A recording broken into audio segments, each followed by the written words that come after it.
नमस्कार दोस्तों, कहानी क्राइम चैनल पर आपका स्वागत है। दोस्तों, आज की जो क्राइम की कहानी है वो है सावंतवाड़ी, महाराष्ट्र से। तो चलिए दोस्तों, इस कहानी को हम लोग शुरू करते हैं। 38 साल के विजय कुमार महाराष्ट्र के सिंधुदुर्ग जिले की तहसील सावंतवाड़ी के गांव भड़गांव के रहने वाले थे। उनका भरा पूरा शिक्षित और संपन्न परिवार था। सीधे सादे और मिलनसार स्वभाव के विजय कुमार गढ़हिंज के एक कॉलेज में अध्यापक थे। अध्यापक होने के नाते समाज में उनका काफी मान सम्मान था। गांव में उनका बहुत बड़ा मकान और काफी खेती की जमीन थी, लेकिन नौकरी की वजह से उन्होंने गढ़हिंज में जमीन खरीदकर काफी बड़ा मकान बनवाकर उसी में परिवार के साथ रहने लगे थे। विजय कुमार के परिवार में पत्नी जयलक्ष्मी के अलावा एक बेटा था। पत्नी और बेटे के अलावा उनकी एक मंदबुद्धि बहन भी उन्हीं के साथ रहती थी। मंदबुद्धि होने की वजह से उसकी शादी नहीं हो पाई थी। बाकी का परिवार गाँव में रहता था। विजय कुमार को सामाजिक कार्यों में तो रुचि थी ही, साथ ही वो तबला और हारमोनियम भी बहुत अच्छा बजाते थे। इसी वजह से उनकी भजन कीर्तन की एक टोली थी। उनकी ये मंडली गाने बजाने भी जाती थी। दिन कॉलेज और रात गाने बजाने के कार्यक्रम में कटने की वजह से वो घर परिवार को बहुत कम समय दे पाते थे। उनकी कमाई ठीक ठाक थी, इसलिए घर में सुख सुविधा का हर साधन मौजूद था। आने जाने के लिए मोटरसाइकिलों के अलावा एक मारुति ओमनी वैन भी थी। इस तरह के आदमी के अचानक गायब होने से घर वाले तो परेशान थे ही, नाते रिश्तेदारों के अलावा जान पहचान वाले भी परेशान थे। सभी उनकी तलाश में लगे हुए थे। काफी प्रयास के बाद भी जब उनके बारे में कुछ पता नहीं चला तो सभी ने एक राय होकर कहा कि अब इस मामले में पुलिस की मदद लेनी चाहिए। इसके बाद विजय कुमार का बेटा कुछ लोगों के साथ थाना गढ़हिंज में पहुंचा और थाना प्रभारी को पिता के गायब होने की जानकारी देकर उनकी गुमशुदगी दर्ज करा दी। ये 7 नवंबर 2017 की बात है। पुलिस ने भी अपने हिसाब से विजय कुमार की तलाश शुरू कर दी, लेकिन पुलिस की इस कोशिश का कोई सकारात्मक परिणाम नहीं निकला। पुलिस ने लापता अध्यापक विजय कुमार की पत्नी जयलक्ष्मी से भी विस्तार से पूछताछ की। जयलक्ष्मी ने पुलिस को जो बताया उसके अनुसार रोज की तरह उस दिन कॉलेज बंद होने के बाद 7 बजे के आसपास वो घर आए तो नाश्ता पानी करके कमरे में बैठकर पैसे गिनने लगे। वे पैसे शायद फीस के थे, जिन्हें अगले दिन कॉलेज में जमा कराने थे। पैसे गिनकर उन्होंने पैंट की जेब में वापस रख दिए और टीवी देखने लगे। रात का खाना खाकर 11:30 बजे के करीब विजय कुमार पत्नी के साथ सोने की तैयारी कर रहे थे। तभी दरवाजे पर किसी ने दस्तक दी। जयलक्ष्मी ने सवालिया निगाहों से पति की ओर देखा तो उन्होंने कहा, देखता हूँ कौन है। विजय कुमार ने दरवाजा खोला तो शायद दस्तक देने वाला विजय कुमार का कोई परिचित था, इसलिए वो बाहर निकल गए। थोड़ी देर बाद अंदर आए और कपड़े पहनने लगे तो जयलक्ष्मी ने पूछा, कहीं जा रहे हो क्या? हाँ, थोड़ा काम है, जल्दी ही लौट आऊंगा, कहकर वो बाहर जाने लगे तो जयलक्ष्मी ने कहा, गाड़ी की चाबी तो ले लो।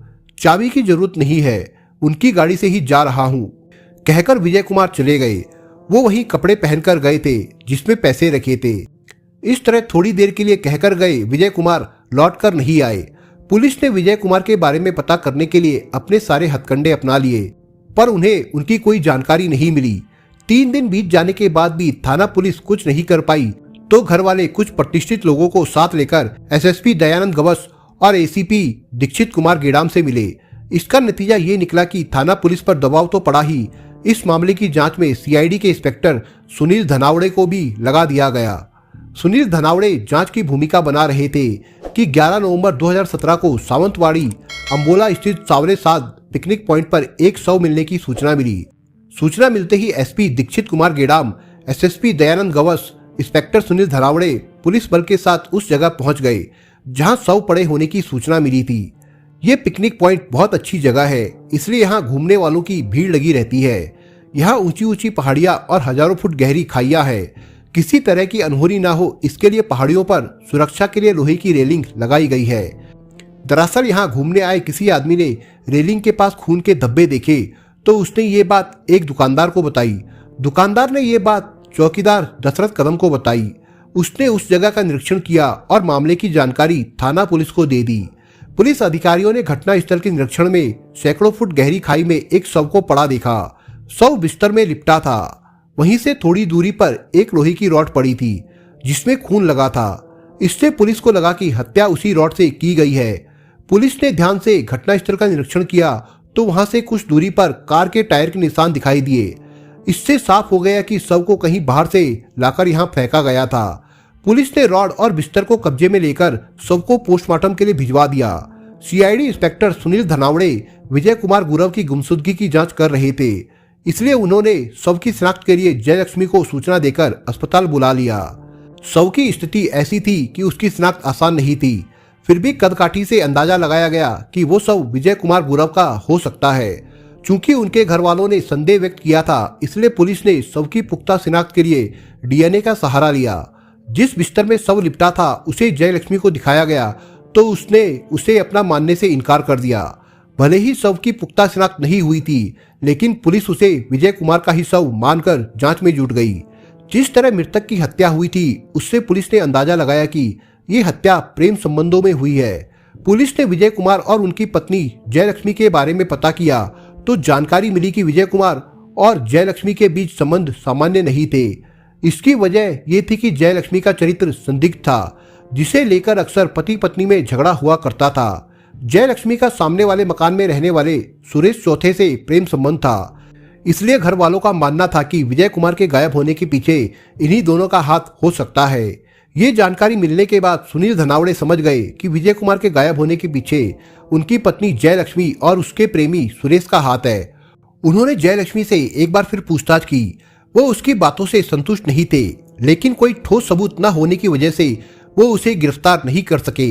उन्होंने सुरेश चौथे को भी थाने बुलाकर पूछताछ की। उसने भी खुद को निर्दोष बताया।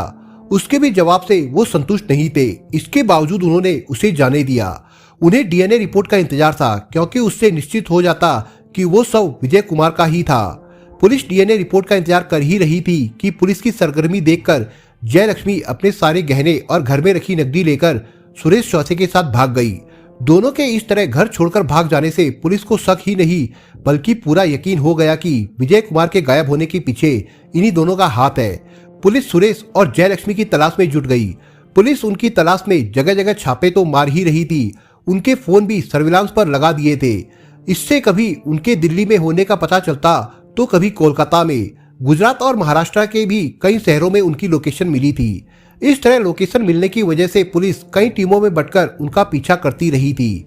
आखिर पुलिस ने मोबाइल फोन के लोकेशन के आधार पर जयलक्ष्मी और सुरेश को मुंबई के lower Parel local railway station से गिरफ्तार कर लिया। उन्हें थाना गढ़हिंग्लज लाया गया, जहां एसएसपी दयानंद गवस की उपस्थिति में पूछताछ शुरू हुई।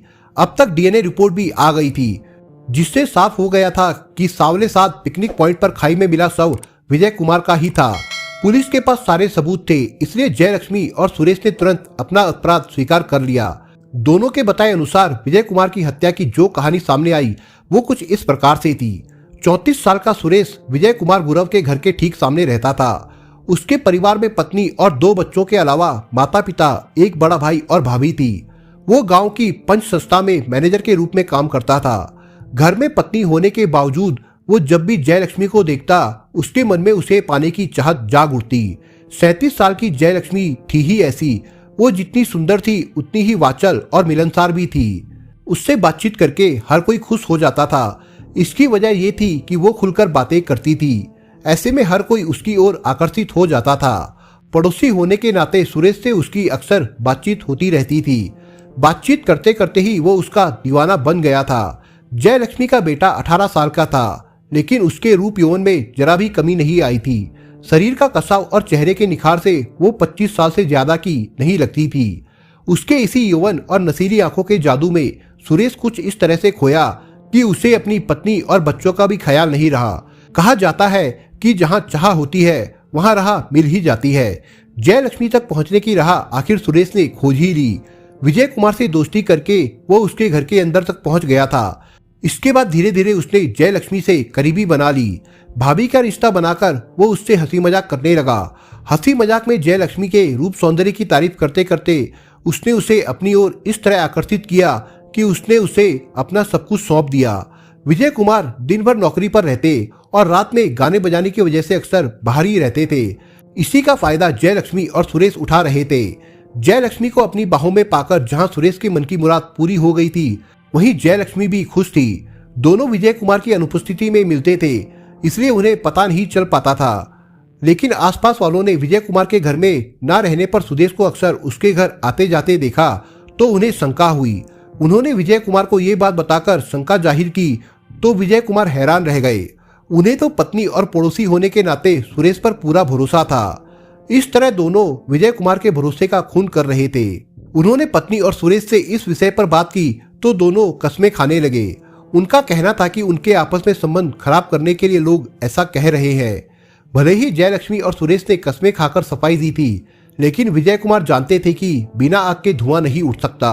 लोग उनसे झूठ क्यों बोलेंगे। सच्चाई का पता लगाने के लिए वो पत्नी और सुरेश पर नजर रखने लगे। इससे जयलक्ष्मी और सुरेश को मिलने में परेशानी होने लगी, जिससे दोनों बौखला उठे। इसके अलावा सुरेश को लेकर विजय कुमार अक्सर जयलक्ष्मी की पिटाई भी करने लगे थे। इससे जयलक्ष्मी तो परेशान थी ही, प्रेमिका की पिटाई से सुरेश भी दुखी था। वो प्रेमिका की पिटाई सहन नहीं कर पा रहा था। जयलक्ष्मी की पिटाई की बात सुनकर उसका खून खौल उठता था। प्रेमी के इस व्यवहार से जयलक्ष्मी ने एक खतरनाक योजना बना डाली। उसमें सुरेश ने उसका हर तरह से साथ देने का वादा किया। योजना के अनुसार घटना वाले दिन जयलक्ष्मी ने खाने में नींद की गोलियां मिलाकर पति, ननद और बेटे को खिला दी, जिससे सभी गहरी नींद में सो गए। रात 1 बजे के करीब सुरेश ने धीरे से दरवाजा खटखटाया तो जयलक्ष्मी ने दरवाजा खोल दिया। सुरेश लोहे की रॉड लेकर आया था। उसी रॉड से उसने पूरी ताकत से विजय कुमार के सिर पर वार किया। उसी एक वार में उसका सिर फट गया और उसकी मौत हो गई। विजय कुमार की हत्या करके शव को दोनों ने बिस्तर में लपेट दिया। इसके बाद जयलक्ष्मी ने शव को अपनी मारुति वैन में रखकर उसे सुरेश से सावंतवाड़ी के अंबोली सावले साथ पिकनिक पॉइंट की गहरी खाइयों में फेंक आने को कहा। सुरेश शव को ठिकाने लगाने चला गया तो जयलक्ष्मी कमरे की सफाई में लग गई। उसके बाद सुरेश लौटा तो जयलक्ष्मी ने वैन की भी ठीक से सफाई कर दी। इसके बाद उसने विजय कुमार की गुमशुदगी की झूठी कहानी गढ़ डाली, लेकिन उसकी झूठी कहानी जल्द ही सबके सामने आ गई। पूछताछ के बाद पुलिस ने जयलक्ष्मी के कमरे का बारीकी से निरीक्षण किया तो दीवारों पर भी खून के दाग नजर आए। पुलिस ने उनके नमूने उठवा लिए। इस तरह साक्ष्य एकत्र करके पुलिस ने दोनों के खिलाफ हत्या का मुकदमा दर्ज कर अदालत में दोनों को पेश किया, जहां से उन दोनों को जेल भेज दिया गया। दोस्तों, इस कहानी के बारे में आपके विचार क्या है, हमें कमेंट बॉक्स में जरूर बताएं। और दोस्तों, अगर आपको हमारा काम पसंद आया हो तो वीडियो को लाइक शेयर जरूर करिए। और अगर आपने अभी तक चैनल को सब्सक्राइब नहीं किया हो तो जाने से पहले चैनल को सब्सक्राइब जरूर करिए दोस्तों। धन्यवाद।